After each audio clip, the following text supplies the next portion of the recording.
After 1 year, we as coaches, we always want to go back and kind of do a self-analysis on ourselves. And, I obviously having a long Christmas break, I had a chance to do that not far from here in Troy, Alabama. So, I go back, I'm looking at our football team. You're trying to play back every game in your head, right? So one of the things that kind of came to me, I'm sitting here saying, we lose probably a couple of games because mental errors, and we lose a couple of games probably because we maybe didn't fight the way we needed to fight like we did at the beginning of the year. Well, you go back, well, whose fault is that? That's obviously my fault as a head football coach. And you go back and look at the teams that I've been associated with or the groups of men that I've coached over the years, that's not been the kind of the trademark of the teams that I've coached. We've played the right way. We've played smart. We didn't beat ourselves. So I'm sitting there, okay, how does this happen? And I go back, and it's pretty simple. The first 6 months that I'm at the University of Tennessee in Knoxville, I'm trying to fix everything, right? So we want to get the weight room right. We want to get the practice fields right. We want to get nutrition, just everything that goes into building the program for the next 10 to 20 years. And I lost the most important thing to me, which was our players in itself. And the relationship that has always been a strength of mine. So I talked to my wife about it, and it was pretty interesting. She's always, wherever we've been, she's always tried to take a lot of credit for the success that we've had, over the years. So I asked her when the season was over with on Christmas, I said, babe, you hadn't mentioned a whole lot about, your contributions to this year's season.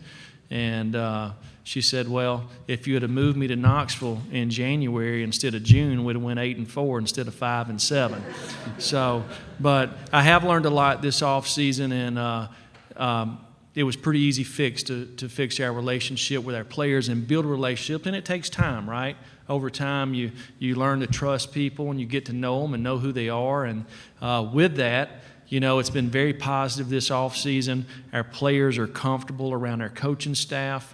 And you can see guys that maybe at one time I wondered whether or not they'd be able to help us, win what we want to accomplish at Tennessee, to where I see guys that are kind of growing and developing and are really have an opportunity to turn themselves into some fine football players. So I'm excited about this football team. I've been coaching for, my math's not very good, since 1997, and I'm as excited about this football team as any I've ever been around. And it's not about how many games we're going to win or anything like that, and I know that's how you're measured. It's just about being around the people and how they go to work and how far they've came in the last 18 months. That's what excites me about it and where we're going. So with that, I'll take any questions. Coach, to your left on the front row. With that being said, with your opening statement about kind of what you've learned about yourself with 1 year under your belt, what are your expectations and personal goals for yourself in year two? Well, I want to be a better head football coach. I think it starts with trusting the men that you got working for you, and we have a fantastic staff at Tennessee. On offense. I mentioned Jim Chaney, and I think he's one of the best coordinators in the country. T. Martin is one of the best coordinators in the country. You look at what he's done at USC over the last several years. A guy that is a great developer of wide receivers. Will Friend's a guy that I've known for years, and David Johnson coaching our running backs. Brian Niedermeyer's a bright young coach, great recruiter. Defensively with Derek Angley coming on as a defensive coordinator. Chris Rump, Tracy Rocker, Kevin Scher doing special teams, and that's just the guys who coach on the field. We have an army of folks, which Coach Fulmer has supported us in being able to do that can give to our student athletes and be there. You think about it; those guys I just named, 4 months out of the year, they're not there. Why? Because they're recruiting. Well, somebody needs to be able to help them grow and develop as a student athlete, and we have the resources there to do that. So we have a lot of really fine coaches, young coaches on our staff that you'll hear about one day. On the riser, Coach, to your right. Coach, you're with WLTX. Talk about Brice McCain, who made an immediate impact on the defense last year, his first year. Just talk about what you saw from him and what you expect from him this year. Brice is a guy that played quarterback in high school. He played a little bit of wide receiver, just a touch of defensive back, but he's a guy that's used to having the ball in his hand. He's a great competitor. When he came to Tennessee, he wanted to be a wide receiver.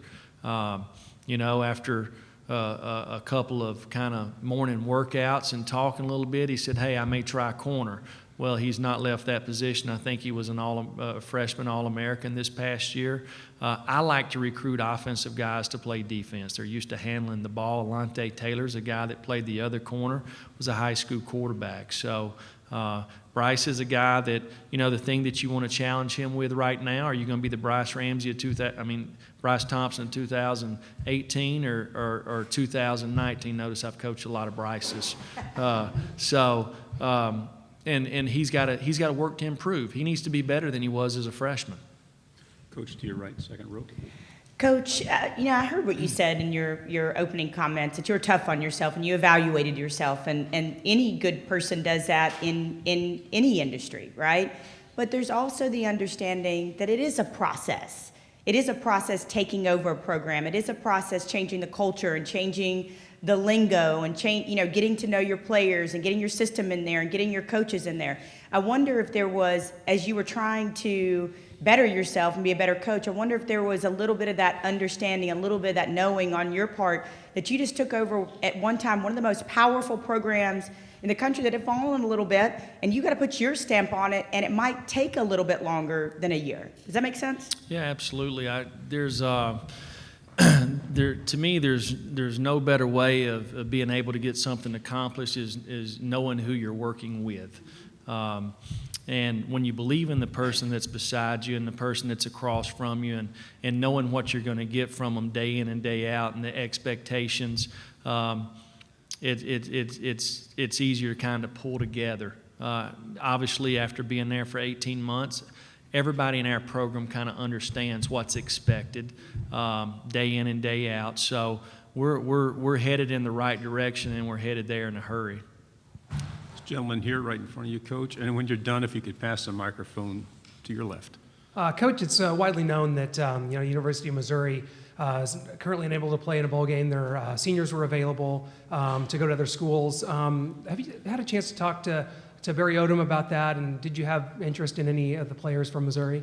Yeah, it's pretty interesting deal. It's amazing how social media and things get going, but I had somebody call me about that, I think Barry made a few comments, about it, so I called Barry, and we had a conversation, and it was over with, so just a little miscommunication. Okay, Coach in front. Hey, Coach Pruitt, Simone, Birmingham, CBS 42. I'm told that coaches are like the greatest thieves. They always take something that they learn from other coaches. Your time in Alabama, what's the biggest thing that you took from Coach Saban that you still use today in your career now as a head coach? If you look at the success that Coach Saban's had, obviously it's very well documented, right? A lot of people ask me this question, and to me it's how does he sustain? And it's the plan that he has every single day, 365 days out of the year. It's not about who his opponent is. It's not about the success that he's had. It's about the moment where his feet's at right then, and he has a plan every single day. So you see people that have success. You see teams. You see programs that can do it one time. Look at us. We beat a few teams last year. Maybe we shouldn't have. But can you sustain and do it over and over again? That's kind of the beauty to me of Coach Saban. He's been able to do that and hold everybody in this program accountable to do it the same way. Coach again to your right. Hey, Jeremy, when you did your self-analysis, did you get a sense of the last two games, Missouri and Vanderbilt, that maybe your team didn't have any gas left in the tank emotionally and physically? It seemed like you had turned the corner a bit through South Carolina, Kentucky, but then it kind of came crashing down. Did you feel that way, or was it more just a coincidence that two of your worst days of the year happened to be the last two Saturdays? Who am I talking to? I'm sorry, I'm over here. Okay. We're all interested. You don't have to look at me. Yeah, well, I just like to know who asked the question. You know what? Those two teams coached better than we did that day. They played better than we did that day, and that's part of it. So, did we finish the way we wanted to finish? Absolutely not. and that's something that we've got to improve on, and something you learn from, and you got to give those teams credit. They pretty much kicked their tails both days. Coach, to your left in the third row. AJ Spurn, 90.7 WVUA, Tuscaloosa. Coach, as the Volunteers look to bounce back in 2019, what's the driving force, what's the motivator for the team this upcoming season? Well, you know, a lot of the guys on the team that have been there have not had a chance to have a whole lot of success, and that was not their goal when they went to Tennessee. They went to Tennessee because they believed in the program and you know, kind of the history and direction. And now we've recruited some other guys, and that's a unique thing about each year you start over, right? So it doesn't matter. I guess the history is not going to have any effect on what's going to happen in the future, right? Whether you had success or you didn't. Each Saturday, you kind of get a chance to make history, and I think our guys are excited about building this team. They've worked extremely hard and come a very long ways in the last 18 months to develop a team and kind of create their identity moving forward about how's the 2019 team going to be remembered. Coach, right here in front. Hey, Coach, Olivia Whitmire with WHNT out of Huntsville. I wanted to ask you about a tweet of yours that you congratulated your alma mater on winning the basketball state championship, and then the NCAA kind of came back and wasn't necessarily too pleased about it. I just wanted to ask kind of your initial thoughts when you found out that the NCAA wasn't okay with it, and how it's difficult not being able to necessarily congratulate your alma mater like that. Well, we self-reported it, and I obviously did it without asking anybody in our compliance. Let me tell you something. I don't tweet, okay? So I got somebody to do that for me because I was excited and happy for my alma mater. I had two first cousins that played on the basketball team, and I'm very connected to our community. I was there this past weekend visiting my mom and dad, so I was excited for those guys and the people that were associated with Plainview High School, so maybe I jumped the gun a little bit. Right here in the middle, second row. Hey, Coach. You talked about comfort and change coming into your second season. I was wondering, what was the biggest change in culture you had to make coming to Tennessee from what the culture was with Butch Jones? Well, I wasn't there when Butch was there, so I don't know much about it. I know from the first day that I walked into the Anderson Center to where we're at today, we've come a long ways. When I say a long ways, I'm saying from really the expectations of what you do every single day, toughness, how to practice, how to work out, how to go about your daily business, trying to teach these guys how to be a pro, how to take care of your body, how to eat. There's been lots of changes over the last 18 months, and every change has been for the betterment of our student athlete. We worked extremely hard to give our players the best that can be offered across the country, and with our administration, Coach Fulmer, Randy Boyd, now we have a new chancellor, Chancellor Plowman. We're going to continue to do that. We're going to offer the best that there is out there when it comes to our student athletes at Tennessee. Coach, second row right here to your left. Coach, you've mentioned a few times bigger bodies on the line.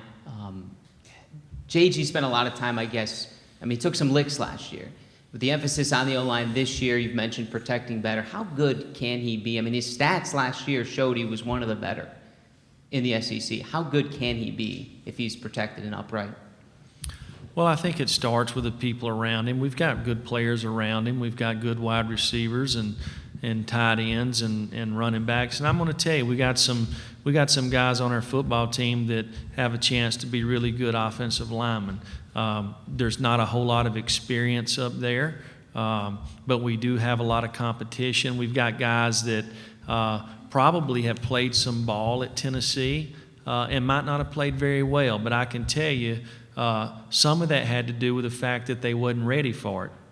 You know, when you're 6'5" and weigh 250 pounds coming out of high school and play tight end, you probably have pretty good athletic ability, but it's probably going to take 3 or 4 years before, you know, you weigh 310 or 320 and you can block some of these guys in this league, right? So we got some guys that kind of fit that kind kind of category, okay? They had to play when they were 270. Well, now they're 300 or 310. So it wasn't that they wasn't good football players. They just wasn't physically strong enough to hold their own in this league. And that's no fault of their own. We have time for 2 more questions. The gentleman in the blazer over here. Coach Caleb, no WVLT in Knoxville. I like that tie. Appreciate that. Perfect shade, right? All right. So a few of you guys went over to Rwanda recently. What was your thought when you heard that they were going to be doing that? How does that benefit them as people, as football players, whatever it may be? Well, you know, I sat down with all 3 of them, Matthew Butler, Josh Palmer, and Cheyenne LaBruza, and I asked them, do you want to go on this trip? And all 3 of them said, no, Coach, we don't want to go on this trip. We want to practice football. We want to stay, because they were going to miss a couple of days of football, right? And I asked them, I said, so you think you'll ever get a chance to do this ever again? They're like, no, we probably won't. I said, so why don't we just go? You know, because all 3 of them are very good students. They do everything we ask. They're really good leaders. They got a chance to do that because they're on the Vol Leader Program. You know, it was a once-in-a-lifetime deal for these guys, and I'm glad that they had an opportunity, and at the university provided opportunity for them to do it. Our final question in the middle, right here for the camera. Coach, Angela from News 12 in Chattanooga. Your dad just took the head coaching job at Dade County. What can Dade County expect from your dad now? Well, he's a guy that's going to work a lot, because I was at the house last week. My mom was griping because he don't get home till past 10 o'clock during the summer. So she said, what do you think the fall is going to be like? So, no, Dad's going to be a guy that he's going to get the most out of his players. He's always had a unique ability to do that. You know, it takes somebody special to coach high school kids, and to me, any kids, right? So you got to have patience, you got to have understanding, and know that every night when your players leave, they're not all going to go to the same type of home. And he has a great understanding of that, and you know, he loves kids. That's why he's still doing it. You know, I ask him why don't you quit? And you know, and he don't want to. He wants to continue to have an impact on young people. Coach, thank you very much. There were more questions that we can get to, and we apologize for that. But, Coach, thank you very much. Good luck this season. Thank you.